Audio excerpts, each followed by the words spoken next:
El feminismo quiere igualdad, no tiene nada en contra de los hombres. ¿Qué vamos a tener en contra de los hombres? Son nuestros padres, nuestros amantes, nuestros hijos. Allí donde está el liderazgo femenino mejora el medio ambiente y la naturaleza, ya está demostrado. Tenemos otra forma de hacer las cosas que es más favorable. Aparte de lo que nos queda de hacer, ha habido un cambio muy importante en la historia de la mujer.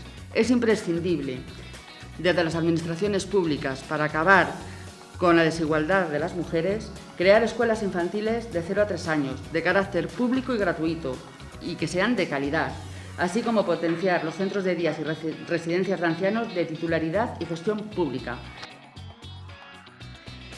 Bueno, pues esas que escuchaban son algunas de las voces femeninas que hemos grabado durante esta semana. Reivindicativas, orgullosas y en pro de la igualdad. Todas estas mujeres son hoy protagonistas porque en un par de días se celebra el Día Internacional de la Mujer y ese 8 de marzo va a ser uno de los ejes centrales de esta tertulia. Les damos la bienvenida y le damos la bienvenida a Elena León. Muy buenas noches. Muy buenas noches. Bueno, una cara nueva, una voz nueva para el debate aquí de Palencia en la 8. ¿Cómo está? Bienvenida. Pues muy agradecida de que contéis conmigo y bueno, espero poder contribuir con una visión un poco novedosa a esta tertulia y encantada de colaborar con vosotros, con la cadena y con los compañeros con los que me va a tocar debatir estos días, que seguro que va a ser interesante. Pues seguro que es así. Muchas gracias, Elena. Comparte mesa con Javier Gómez Caloca. ¿Cómo está? Bienvenido. Buenas noches. Muy bien, muy bien. Encantado con mi amigo David y con Elena, que nos conocemos ahora. Y muy a gusto de volver a coincidir contigo también. Sí, es verdad que es la primera vez que coincidimos ahora en unos meses. Pues muchísimas gracias, Javier. David Frechilla, ¿cómo está? Muy buenas noches. Pues como siempre digo, encantado de estar en la televisión de todos los palentinos, con mi buen amigo Javi, con Elena, contigo también, que llevamos tiempo sin coincidir, no solo aquí, sino por esas rutas de Dios que nos da el ámbito periodístico palentino. Estaba yo en otras rutas. Bueno, en una ruta, en un camino muy largo e interesante, incluso tortuoso seguramente. Incluso el camino de Calle Mayor arriba, Calle Mayor abajo, para dormir el carrito, ¿verdad? Pues lo he dicho, que estoy encantado de estar con todos vosotros y encantado de afrontar los temas que nos has planteado hoy. Pues muchísimas gracias a los tres. No ha sido a propósito, pero bueno, 2 mujeres, 2 hombres, hoy paridad, hoy igualdad. Bueno, pues vamos a ver si les parece, porque como decíamos, en unos días se celebra el 8 de marzo, pero estos días ya hemos visto cómo los actos, las reivindicaciones se han sucedido. La última ha sido la concentración sindical que ha tenido lugar esta mañana en la Plaza de los Juzgados de Palencia. Este es el primer ensayo de lo que puede suponer la manifestación del 8M en la ciudad. Comisiones obreras y UGT se han dado la mano en esta concentración para reivindicar algunas de las cuestiones que siguen generando desigualdad en la sociedad a estas alturas. La violencia hacia la mujer es uno de los asuntos más preocupantes. Erradicar todos los tipos de violencia, tanto en el ámbito laboral como en el ámbito doméstico y en el ámbito criminal, por así decirlo. Todo el tipo de violencia que está sufriendo la mujer, tanto física como psicológicamente. También hablan de desigualdad laboral, comenzando por los salarios, esa brecha que aún es real, y acabando con los puestos de responsabilidad. Pero no hay que olvidar que las mujeres trabajamos 2 horas y media más en el ámbito doméstico, todavía no están equiparadas o igualadas las tareas, no están bien repartidas. Y a ello tenemos que sumar que en estas entidades, tanto administración, que es donde más están equiparados los salarios, las mujeres no ascienden a ese techo de cristal de la misma forma que los hombres. Miran asimismo con preocupación hacia la falta de conciliación real en el ámbito sociolaboral. Hay que hacer políticas públicas para el tema de cuidados que siempre recae en la mujer, cuidados en el ámbito de lo público, que creen empleo de calidad, porque esa es otra cuestión. Al final, los empleos más precarios siempre son para las mujeres. Ahora piden a hombres y a mujeres que den paso hacia la igualdad y que se sumen a la manifestación del 8 de marzo. Bueno, pues comenzamos por escuchar la opinión de Elena, que yo no sé si está usted de acuerdo con las desigualdades que señalaban las mujeres de la noticia, las mujeres que encontrábamos en la información esta mañana en esa concentración sindical. Usted, como mujer, ¿dónde encuentra la desigualdad entre géneros? Y yo no sé si la ha vivido en primera persona de alguna manera, Elena. Hombre, la desigualdad creo que es algo que todos estamos de acuerdo que existe. Yo creo que no es algo que sea planteable porque luchamos todos por ella, pero no creo que sea solamente un problema que sea de las mujeres, es un problema social. Al final nuestra sociedad tiende a ser igualitaria, pero todavía nos falta mucho recorrido. Nos falta recorrido desde el punto de vista laboral, como apuntaban todas estas mujeres que reivindicaban con todas sus razones que esa brecha salarial existe, que la representación de las mujeres en los ámbitos directivos, en los ámbitos políticos, en los ámbitos sociales, en las altas direcciones existen y eso al final recae un poco sobre toda la sociedad. Es claro que todas las mujeres dedicamos en mayor o menor medida una cantidad de horas durante el día, durante la semana a la familia, a los cuidados de las personas mayores, de los niños y eso lógicamente también agrava esa situación desde el punto de vista social. Se ve en todos los ámbitos de la sociedad y yo creo que es una lucha, no solamente una reivindicación, como decía, de las mujeres, sino creo que es un problema de toda la sociedad y tenemos que luchar todos por ello. Javier. Bueno, yo creo que no se puede poner en cuestión la desigualdad, ¿no? Luego hablaremos de una serie de datos. Las mujeres, la sociedad en su conjunto, pero las mujeres son las que han llevado siempre la iniciativa, han ido consiguiendo derechos desde el siglo XIX hasta nuestros días, y con ellas en cabeza, ¿no? Conviene recordar la lucha de las sufragistas en Inglaterra y la Segunda República Española, cuando todavía no podían votar las mujeres, ¿no? Y es verdad que al final son conquistas de la sociedad, pero quien las ha encabezado siempre son las mujeres. Por lo tanto, todo el avance que ha tenido y que siga teniendo nuestras mujeres, las mujeres españolas y las mujeres en conjunto, será porque lo pelean. No, nada ha venido gratis ni nada va a venir. Es decir, por ejemplo, si quieren o si queremos que los salarios más o menos se vayan aproximando, pues habrá que pelearlo. Habrá que pelearlo en las calles, pero también habrá que pelearlo en los parlamentos, ¿no? Estableciendo, aprobando una ley de verdad, de igualdad salarial, ¿no? Eso les iba a preguntar, que ya que saca el tema, Sí. ¿están de acuerdo entonces con esa reivindicación de que sea por ley que tengamos igualdad, que se obligue, ¿no?, a empresas privadas? Bueno, y teóricamente públicas hay una norma que dice que tiene que haber igualdad salarial, ¿no? Pero los datos son los datos. Yo el otro día, en una colaboración que hice con Diario Palentino, ¿no?, viendo los datos de Palencia, un hombre, con los datos de la agencia tributaria, en el año 2018 cobraba al cabo del año 4.712 euros de media más que una mujer. Es decir, eso es una brecha de más del 22%, ¿no? Con las consecuencias que eso tiene después, porque podemos hablar de la siguiente brecha, la brecha del final de la vida de las mujeres, que es la brecha en las pensiones. Ahí la cuestión ya va a mayor, es decir, la brecha entre un pensionista de Palencia y una pensionista de Palencia en el mes de febrero son de más de 6.000 euros, es decir, ya la brecha es del 35%, por lo tanto, eso está ahí. ¿Y cómo hay que atajar eso? Con una ley, pero con una ley que genere instrumentos también. Es decir, tiene que haber auditorías de igualdad salarial en las empresas, tendrá que haber incluso hasta comités contra la brecha salarial. Hay que impulsar medidas que garanticen que la corresponsabilidad en el cuidado de los niños y en el cuidado de las personas mayores sea también equilibrada, porque si no lo que está pasando es que la mayoría de los casos es la mujer la que asume ese papel y eso también tiene unas consecuencias en su carrera laboral y después en su carrera de pensionista, ¿no? Y yo creo que hay que avanzar en los dos terrenos, en el legislativo, pero sin levantar el pie del acelerador y recordar que todas y cada una de las conquistas que han tenido las mujeres, desde el sufragio hasta, para mí es un derecho y una conquista de la mujer, como es el aborto, todas han sido en un principio fruto de movilizaciones. Pues seguramente lo que he escuchado no les falta para nada razón, pero yo creo que también se ha avanzado mucho. Y para muestra la exposición que se puede ver en la biblioteca pública, donde se recoge fotos de hace 20 años de trabajos que sorprendía que les ejercían las mujeres y ahora no nos sorprende esa foto. Yo creo que es una muestra de la evolución que ha podido haber. De todas formas, sí que me ha hecho gracia, y aquí voy a pisar un poco a mi buen amigo Javier, un poco el gallo, veo a los sindicatos reclamando, ¿y para cuándo una mujer secretaria general de un sindicato? Sería interesante. Ha habido, ¿no? ¿A nivel nacional? A nivel nacional no, yo creo que no tardará.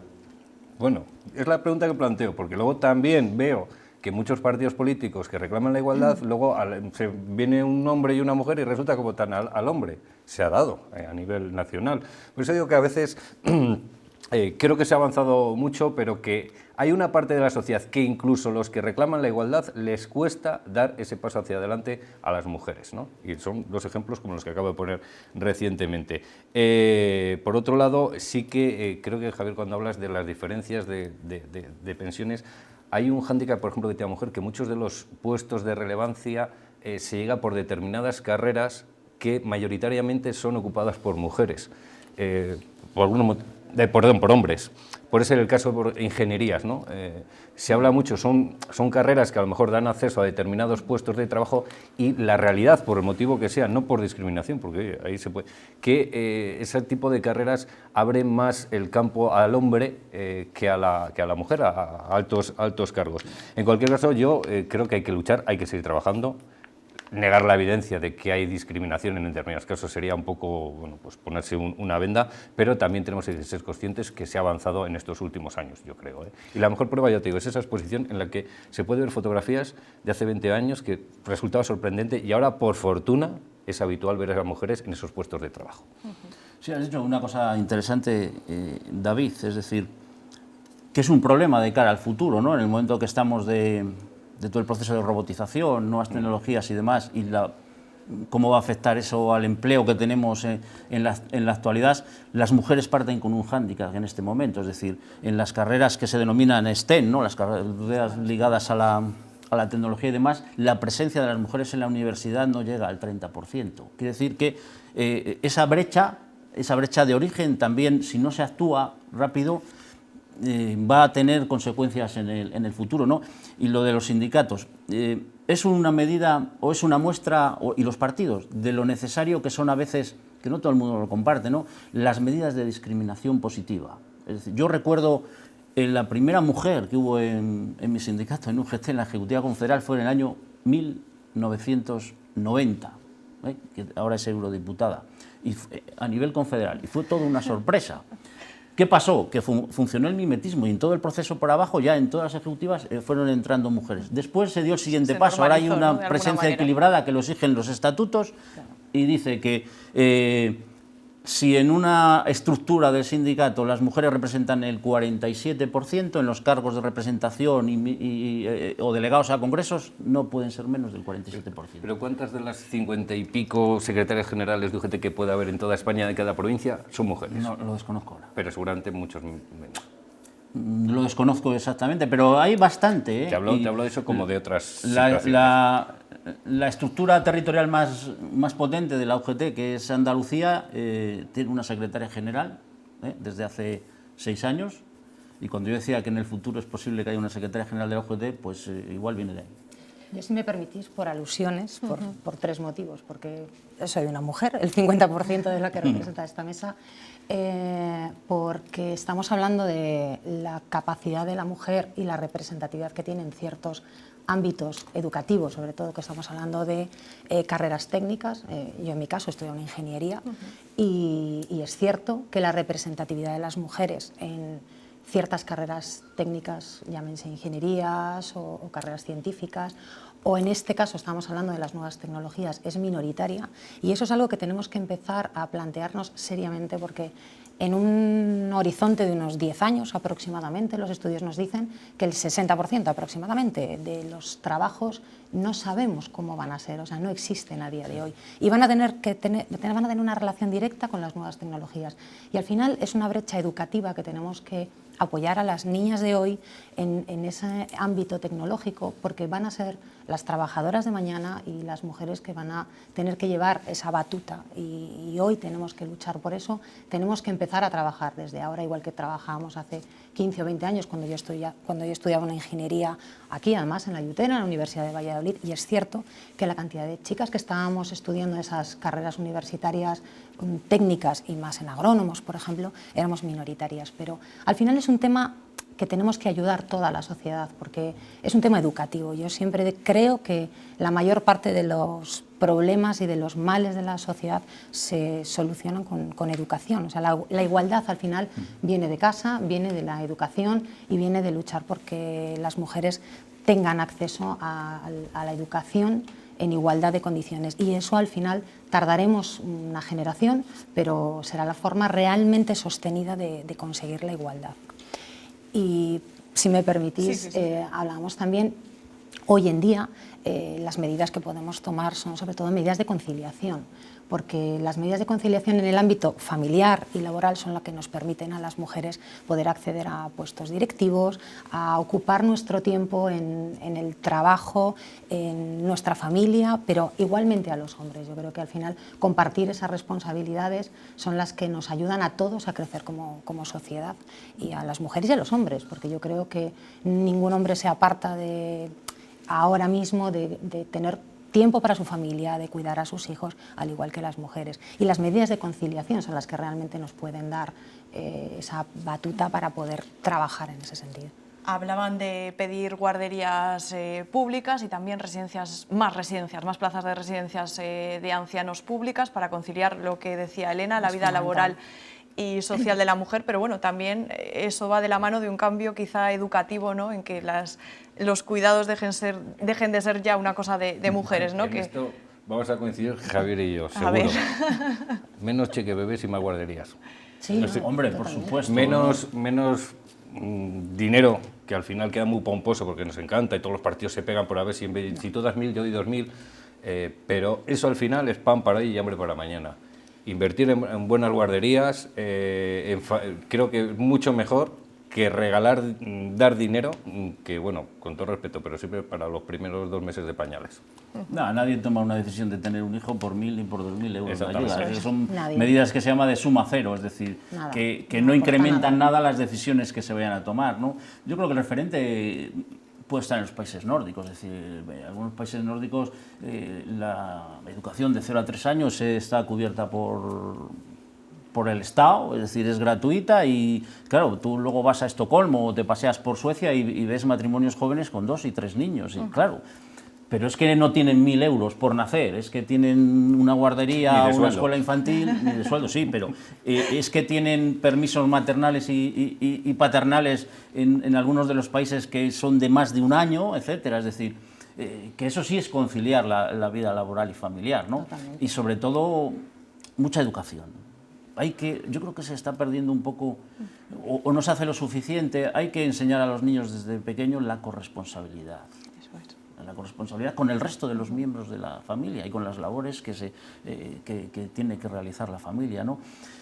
Porque si no, pues seguiremos como hasta ahora. Cuando un hijo se pone malo, quien deja de ir a trabajar o para llevarle al médico en la mayoría de los casos es la madre. Cuando en la familia el abuelo o lo que sea necesita determinados cuidados y al final es la mujer la que reduce jornada o la que pide una excedencia, sí, por etcétera. Eso hablaba yo, Javier, del cambio social y del cambio laboral, quizá, ¿no? Porque no está igual tan bien visto, entre comillas, que un hombre reduzca la jornada o haga por cuidar, ¿no? Por priorizar la familia. Soy trabajador de la Consejería de las Familias, de Familia e Igualdad de Oportunidades de la Junta, en un centro grande, y facilidades ninguna para mis compañeras, facilidades ninguna, ¿eh? Es decir, y alguien tiene que dar el ejemplo, y si alguien tiene que dar el ejemplo es la Consejería de Familia, de aquí en Castilla y León o la que sea en otros. Yo creo que no se hace lo suficiente, y es evidente que a las empresas pequeñísimas es muy difícil a veces que puedan llegar a acuerdos incluso con los trabajadores para conciliar, ¿no? Ahora con la medida nueva esta de adecuar la jornada a la necesidad del trabajador, pero hombre, en empresas ya grandes y en empresas o de la propia administración, que se pongan impedimentos, eso es lo que yo no entiendo. Yo puedo conocer el ámbito privado, ¿no? El ámbito Sí. de la administración, y además creo que soy un ejemplo de todo lo que estáis diciendo de forma personal. O sea, yo tengo una implicación personal porque tengo dos niños pequeños, y yo concilio de una forma como Agustina de Aragón. O sea, al final para nosotras es complicado porque tienes que compatibilizar. En mi caso yo tengo un trabajo de responsabilidad directiva en una empresa y dedicas muchas horas a tu vida profesional. Tengo dos niños pequeños y al final tienes que algunas veces escuchar cosas como ¿y los niños con quién están? ¿Con quién están? Con su padre. O sea, la pregunta socialmente es habitual. Os lo digo porque yo lo vivo todos los días. Tengo una inquietud política, me conocéis también por eso, y estos días que estamos de campaña electoral también he oído. ¿Y los niños? Digo, con su padre. O sea, ¿por qué me preguntan eso? En realidad, que quizá al hombre no le preguntaría. Claro, al final es que toda la sociedad tenemos que contribuir un poco a todo años esto. De o sea, una y están cultura. fantásticamente bien con su padre, o sea, no están mejor conmigo que con su padre, pero sí que es verdad que socialmente todos tenemos que contribuir a ver con normalidad la equiparación desde el punto de vista social, desde el punto de vista de la responsabilidad del padre, de la madre, y eso tenemos que contribuir todos. Y antes de... Pero, sí, no, una cosilla, ¿no? Hay que actuar en estas cosas, pero sobre todo hay que actuar, no sé, bueno, igual es mi deformación, ¿no? En materia salarial. Es decir, es verdad, en los últimos 10 años la brecha ha bajado 2 puntines, tal, pero es que al ritmo que está la brecha, la mujer palentina no igualaría a un hombre en el mismo puesto de trabajo hasta dentro de 65 años. Yo no creo que las mujeres merezcan eso. No creo que la sociedad se lo pueda permitir como sociedad y no creo que sea justo. Es decir, hay que actuar con carácter inmediato. Y esa brecha, en parte, se ha ido, en los últimos años, se ha ido aminorando por medidas como el incremento del salario mínimo. Claro, el salario mínimo afecta, desgraciadamente, afecta más a las mujeres cuando hacen el trabajo, y eso ha permitido aminorar un poco la brecha, pero no podemos estar 60, 50, 65 años en condiciones que no cambiara nada para que una mujer cobrara lo mismo que un hombre en el mismo sitio. Bueno, pero ya hay una normativa, hay una ley, lo que tenemos que hacer es todos por aplicarla. Hay, bueno, pues una responsabilidad desde el punto de vista... Yo creo que faltan instrumentos, porque al final todas las medidas que se ponen en cualquier ámbito administrativo, las leyes existen, pero hay que aplicarlas. Y para aplicarlas hacen falta instrumentos, hace falta presupuesto y... Instrumentos y cultura, cultura empresarial en este caso, porque una medida como que se aprobó en abril, de la posibilidad de que el trabajador adecúe, no reduzca, sino adecúe la prestación de su jornada laboral a sus necesidades personales, familiares, está teniendo unos problemas por parte de las empresas terribles. Es decir, que lo único que dice la norma es que se pongan a hablar en el plazo de un mes, y si llega a un acuerdo se acabó, y si no se llega a un acuerdo, pues al final va a ser un juez. Pero están teniendo unos problemas enormes las mujeres en empresas grandes, insisto, las pequeñas tienen otra dificultad, pero en empresas grandes, para ponerlo en práctica, en mi empresa, en la Junta de Castilla y León, se están teniendo problemas, poniendo problemas a trabajadoras para que adecúen su jornada, no reduzcan, sino que, oye, que igual en vez de a las 8 tengo que entrar a las 9 porque dejo a los niños en el cole. Yo creo que esas medidas no pueden estar en cuestión en el siglo que estamos. Les iba a preguntar antes, Javier, antes de asomarnos a publicidad, si ven peor esa situación para la mujer de la provincia, para la mujer en el medio rural, que ahí, claro, tiene muchísimas dificultades porque no en todos los lugares hay escuelas infantiles, a pesar de esa expansión de, bueno, ese programa Crecemos, ¿no?, que intenta conciliar, pero bueno, que su situación de desigualdad me imagino que sea aún más honda. Todo problema social en el mundo rural y en los pueblos pequeños se multiplica, ¿no? El primer problema que ha tenido la mujer en el mundo rural es que ha trabajado tanto más, yo por lo que he conocido creo que más que el hombre, y sin embargo solo cotizaba el hombre. Entonces tenemos los pueblos de Palencia y los pueblos de este país simplemente llenos en muchos casos de pensiones de viudedad. Es decir, ¿y por qué solo cotizaba el hombre? ¿Porque no pudieran cotizar por los dos? No, porque era la cultura imperante. La mujer se entendía que hacía las cosas y ayudaba en el campo. Eso lo he vivido yo en mi familia, ¿no? Eso, afortunadamente, poco a poco, la titularidad compartida, pero Y lo que tú dices, no hay conciliación.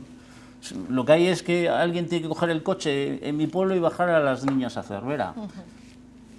Elena. Estamos en Palencia. Al final nuestro entorno rural forma parte de la vida de esta provincia de una forma importantísima, y al final, si no hay mujeres en el entorno rural, no va a haber vida. O sea, estamos hablando de la España vaciada, del entorno rural, de las nuevas tecnologías, de que llegue la fibra óptica, da igual. O sea, si no hay mujeres no va a haber vida.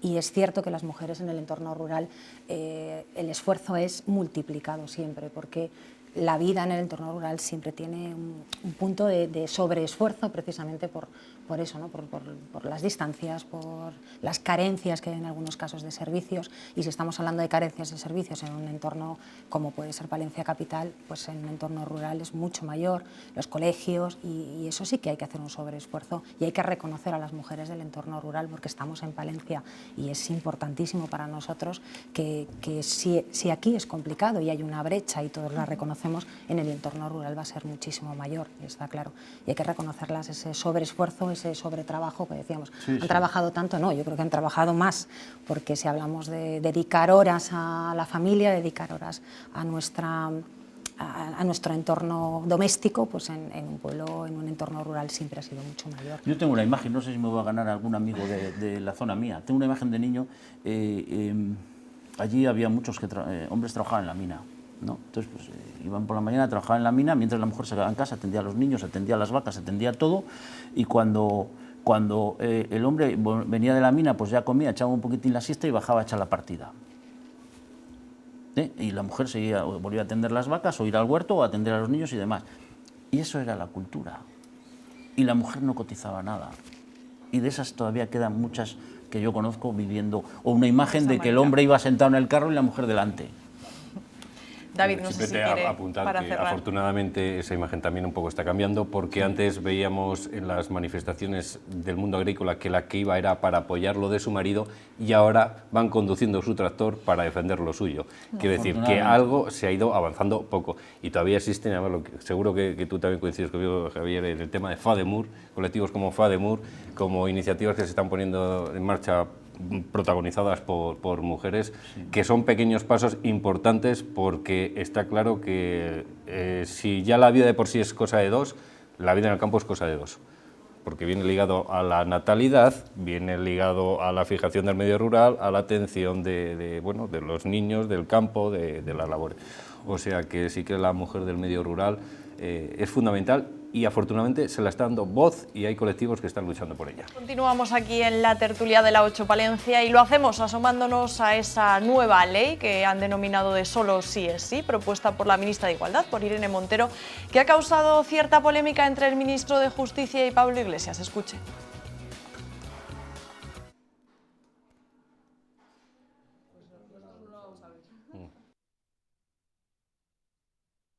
Las discrepancias que haya dentro del Gobierno se resuelven a puerta cerrada, como no podría ser de otra manera. En las excusas técnicas creo que hay mucho machista frustrado. Saben que hay ministerios un poco más antipáticos, estoy pensando en Hacienda, estoy pensando en Justicia, que bueno, vamos poniendo tiquismiquis para que las leyes que salgan de un Gobierno sean lo más perfectas posible. Bueno, pues ahora hablaremos del contenido de esa ley. Yo no sé si quieren hacer algún apunte sobre la tensión que ha creado esto entre los dos grupos políticos que gobiernan en coalición en nuestro país. Lo que parece es que ha sido un poco improvisado todo, ¿no? Y eso al final es lo que ha generado estos conflictos entre... Un poco de rapidez, ¿no? Por llegar a esta semana. Al final, cuando queremos hacer algo para llegar a una meta, como es el día 8, y sacar un titular, y cuando las cosas se hacen improvisadas y no se maduran, generan conflictos, porque estamos hablando de que esto no es un titular, no es una reivindicación en la calle, estamos hablando de que la responsabilidad de un ministerio o de una ministra en este caso va mucho más allá, y está claro que las implicaciones que tiene luego generan conflictos, porque estamos hablando de leyes, de normativas que hay que saber, poder gestionar, aplicar, y que esa aplicación evidentemente no es tan sencilla y que va a generar problemas, y ahí está la polémica, ¿no? Fundamentalmente. Ahora hablaremos del fondo de... Tenemos una novedad, que es un gobierno de coalición, entonces no estamos acostumbrados a no estas tensiones, pero distintos puntos de vista que se dan en gobiernos de coalición, en Alemania, etcétera, etcétera. Es decir, yo no lo doy mayor importancia. Sí que me parece que igual ha habido, por la fecha del 8, cierta premura. Ojo, que lo único que se ha aprobado es el anteproyecto de ley que ahora tiene que ser debatido en el Consejo de Ministros, por los distintos ministros hacer sus aportaciones, ir, supongo que al Consejo de Estado, el Consejo General del Poder Judicial, etcétera, que el trámite sí, decían que hasta es enorme. De un año, lo que pasa no que, la podríamos bueno, quizás la fecha pues ha metido toda una dinámica un poco compleja, ¿no? De todas maneras, yo creo que sí es una necesidad. Viendo un poco, el año pasado la Fiscalía General del Estado ya llamó la atención sobre algunas de las cuestiones que había que retocar, ¿no?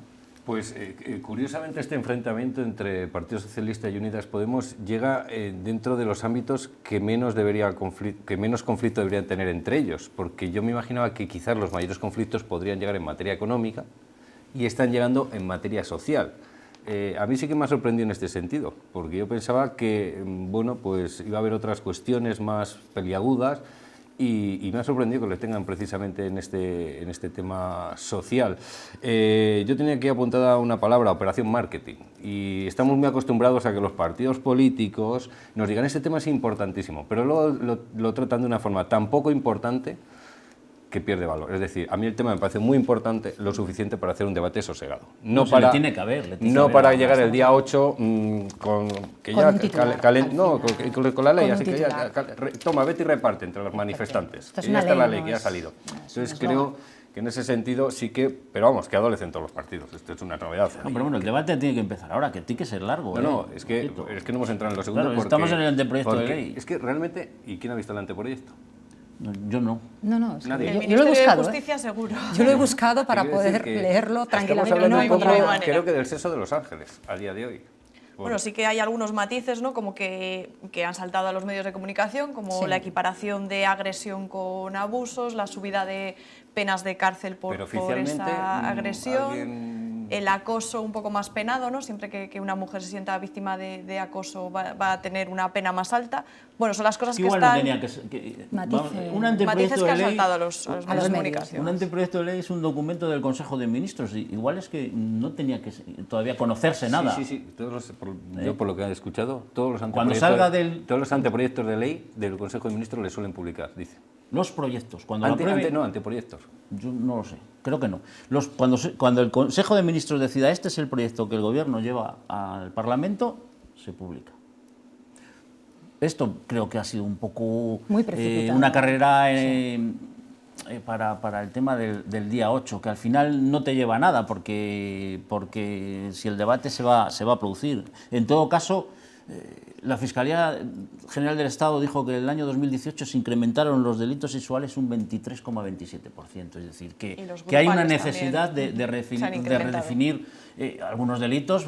Nos acordamos del asunto de las manadas, ¿no? Que no ha habido una, sino varias. Y también la Fiscalía dijo en su momento toda esta nueva campo de delitos de todo tipo, pero también de libertad sexual, que son las redes sociales, las relaciones a través de las redes sociales, etcétera, ¿no? Y de eso no está contemplado en el Código Penal. Pues hay que trabajar sobre ello, ¿no? Igual el día 8 pues ha obligado o alguien ha querido adelantar una cosa que igual no era el momento. Mira, yo te voy a dar hoy un dato que nos lo ha enviado hoy la delegación del Gobierno y me parece interesante. Mira, la tasa de delitos sexuales esclarecidos por las fuerzas y cuerpos de seguridad alcanza el 81,1%, según se recoge en el último informe de delitos contra la libertad indemnidad sexual. Así, de un total de 13.782 hechos conocidos en 2018, el último año, analizando con datos consolidados, se esclarecieron 10.674. Entiendo, ¿no?, que será a nivel nacional, porque aunque nos lo ha remitido la delegación del Gobierno. Entonces, sí que fíjate, yo creo que también se está avanzando también en este ámbito, ¿no? En el tema de los cuerpos y fuerzas de seguridad. En la atención, pues a lo que dijo el otro día Irene Montero, yo creo que mismamente aquí tenemos una comisaria de la Policía Nacional en Palencia, hecho muy relevante, y yo creo que ella siempre ha insistido mucho en ese trabajo en que las policías tienen que saber atender como debe ser a las personas que han sufrido algún tipo de agresión sexual. Bueno, pues son datos interesantes que nos dicen que algo se está avanzando, pero que queda mucho que avanzar. Hombre, por supuesto. Porque cuando uno ve a los jóvenes y estas... La verdad es que, hombre, fíjate que yo he sido de salir por ahí. Pero es que ves cosas de los chavales. Y eres. Sí, todavía. Seguimos todavía. Es joven, pero ves algunas actitudes por parte de los chicos realmente asquerosas. Mucha educación. Es que vuelvo efectivamente a lo mismo. Yo creo que erradicar la mayor parte de los problemas sociales que tenemos es un tema educativo. Y tipificar que un piropo malsonante sea un delito, estoy de acuerdo, puede que haya que llegar ahí, pero lo que no deberíamos es tener una sociedad que consienta, que permita, o chavales educados en ese tipo de actitudes. Al final yo creo que somos una sociedad que deberíamos avanzar mucho más desde el punto de vista educativo. Y cuando tú en tu casa, en tu entorno, en el colegio, en un instituto y en la universidad, te has educado en un entorno en el que no es contemplable ese tipo de actitudes, o sea, socialmente no está bien visto, erradicaríamos la mayor parte de este tipo de actitudes que socialmente no deberían ser así. Y ya, si ya vamos a las redes sociales, si ya vamos a ocultarnos, porque si desde el punto de vista del tú a tú está mal visto, pero cuando ya estamos ante una sociedad que los chavales ahora se comunican, se relacionan a través de las redes sociales, les permite un filtro en el que prácticamente pueden hacer lo que quieran, ¿no? desde un punto de vista totalmente anónimo, ¿no? Y eso ya genera actitudes, situaciones que son muchísimo. Hay un problema enorme Ese es un tema cultural. cada vez más, que es el acceso a la pornografía en edades de niños. Sí. Eso les enseña una manera de ver las cosas que para empezar convierten a la mujer en cosa. Es una cosificación de la mujer terrible, ¿no? Y es un problema de educación. Y yo siempre que tengo ocasión de que sale el tema de la violencia de género y demás, voy a repetir lo que digo siempre. Porque como estamos en un momento de cierto negacionismo por parte de algunos, es decir, solo el 0,008% de las denuncias de violencia de género en el año 2018 fueron denuncias falsas. Por lo tanto, que quede claro, el 0,008% de 166.961 denuncias que se hicieron en España, solo fueron 14 falsas. Nos quedan muy pocos minutos. No, pues poco más que añadir, porque compartimos todo. Sí que diría que a mí también me preocupa que con 15 años alguien, con 14, se sienta propiedad de otra persona. Me preocupa muchísimo, porque cuando yo tenía 14, 15 años, bueno, pues besos y no sé qué, es que ahora se sienten propiedad, o sea, esa persona es propiedad mía, y a mí eso me preocupa muchísimo. Esto es de locos. Eso es tremendo. Nos asomamos a las carreteras, no es la primera vez que hacen esta reivindicación, pero siempre que resurge salta la polémica, y es que la patronal de las grandes constructoras ha dicho al gobierno, bueno, ha vuelto a lanzar la idea de que nos cobren por circular en las autovías. Por cada kilómetro recorrido, los transportistas pagarían 19 céntimos, 9 los conductores particulares. Mal, porque ya hay mucho impuesto metido en el gasoil. Los patrones no van a poder trabajar. La medida, según otros usuarios, nos equipararía con nuestros vecinos. Nada más que usted pasa la frontera, le paran por todo, o sea, le cobran por todo. Un camionero que recorra 2.000 kilómetros cada semana tendría que abonar 380 euros.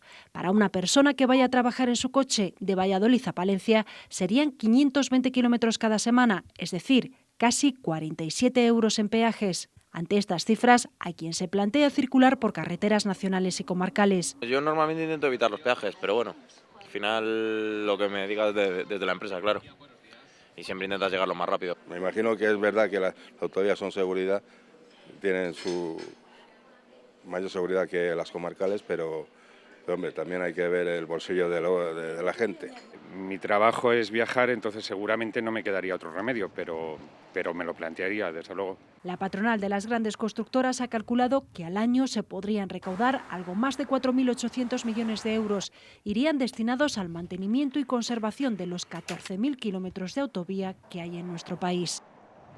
Bueno, pues si nos cobran por circular en autovía sí que sería una medida casi, Elena, de aislamiento, ahora que se habla por otros temas. Como tenemos poco tiempo y por ser muy muy breve. Cualquier impuesto que sea un impuesto indirecto al final es tabla rasa y lo que es en sí mismo injusto, porque al final siempre repercute sobre la parte de la sociedad más débil, en la parte económica más débil. ¿Qué va a ocurrir con esta medida? Que al final las personas, en vez de optar por ir por una vía segura, como es una autovía, optarán por vías alternativas y lo que vamos a provocar fundamentalmente es peligrosidad en las carreteras. Y siempre al final pagan el pato en este tipo de medidas las personas más débiles, la parte de la sociedad en la que la economía es muy importante. Y además yo creo que en este tipo de medidas hay una parte económica que es importante, que tenemos que tener en cuenta. O sea, cualquier gravamen sobre el transporte, en este caso, va a repercutir sobre los costes comerciales y en este país, no nos olvidemos, se apostó por una red de carreteras como fundamental para el transporte de mercancías en vez de una red ferroviaria. En nuestro país se mueve toda la economía, todo el comercio se mueve a través de la carretera y este tipo de medidas entendemos lógicamente que hay que tener las autovías con un mantenimiento correcto, pero para eso hay presupuestos en el Estado, no otro gravamen sobre los que pagamos siempre el pato, ¿no? Que somos los ciudadanos de a pie. Es un tema de gestión y de gestión correcta de los recursos tal y como les tenemos ahora mismo, que yo creo que hay suficientes impuestos como para que tengamos las carreteras como deben estar, y lo digo con esta carretera que tenemos que nos comunica con Santander, por la que yo voy con baches todos los fines de semana y que realmente es lamentable. O sea, hablando de Palencia y de la parte que nos toca a nosotros, es absolutamente lamentable cómo está. Javier, David, ¿cómo lo ven? Primero una broma. Supongo que si esto empezara a funcionar, cuando vayáis a Santander o cuando vamos por ahí, nos pagarían. O sea, en vez de pagar nosotros, nos pagarían a los que vamos, ¿no? Por el estado de la autovía.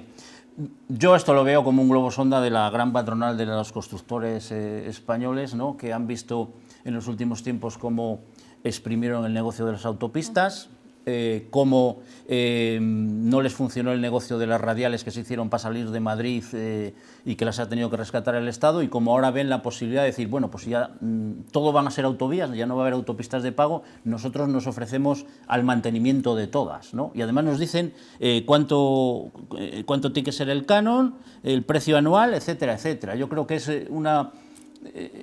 de alguien que quiere hacer ahí un negocio y quiere decir al Estado que al final es el responsable y tiene que hacerlo así. Porque si no, ¿quién va a mantener esto? El debate es ese, es decir, tenemos autovías, tenemos autopistas, tenemos carreteras. ¿Cómo las vamos a mantener? O las mantienen los usuarios, que sería un formato de este tipo, a mí me parece injusto. Castilla y León, que es la comunidad más amplia, pues seríamos los grandes paganinis, o las debatimos, o se mantienen los ciudadanos como tal, vía impuestos, pero vía la fiscalidad global, es decir, que parte de lo que recauda el Estado tiene que destinarse al mantenimiento de la infraestructura. Yo soy partidario de esa visión, porque el otro nos llevaría a temas de problemas territoriales, donde hay más autovías, donde hay menos, donde son más necesarias, y luego el problema de la seguridad. ¿No nos acordamos de la Nacional 1? Que todos los años había muertos y al final se rescata la autopista por un problema de siniestralidad. Entonces generaríamos uno mucho más amplio. Escuchamos. Pues yo tampoco creo que esto se pueda llevar a cabo, porque se ha librado, entre comillas, de una tractorada el gobierno, y una camionada sí que no se la iba a poder aguantar. Es decir, si esto se aplica a los camioneros, tienes a todo el sector en la calle. Eso está claro. Lógico, ¿no? O sea, saldrían a la calle y se iba a paralizar este país. Yo no lo veo muy acorde, como pienso yo que tiene que ser un poco la sociedad, ¿no? Cobrar. Pero hay que invertir todos los años 3.000 o 4.000 millones en mantenimiento de la red. Sí, eso es fijo. Entonces vamos a ver de dónde salen esos 3.000 o 4.000. Yo creo que tiene que salir de la fiscalidad. Muchos camioneros hablas con ellos, si tú les cobras esos 300 euros ya, pues mira, casi mejor dejan el camión. No estoy de acuerdo con lo que plantean, lo veo más como una propuesta de negocio de la patronal, David, Javier, de la Elena, constructora. si sigue adelante la propuesta, que esperemos que no, pues seguro que seguiremos debatiendo sobre ello. Ha sido un placer tenerles aquí esta noche. Que disfruten del fin de semana. De la muestra de cine, dilo, Javi. La muestra de cine, bueno, que mañana se clausura. Yo creo que el 29... Muy satisfechos estaban, ¿no? Con el muy satisfechos, sí. Yo creo... Mañana voy a hacer publicidad también de mi amigo David. Creo que Palencia tiene dos señas de identidad que debe de cuidar, que son la muestra de cine y Palencia Sonora, que trae gente y está poniendo a esta ciudad bastante mortecina, por cierto, en el mapa cultural. Pues la tercera es la tertulia de la 8. También.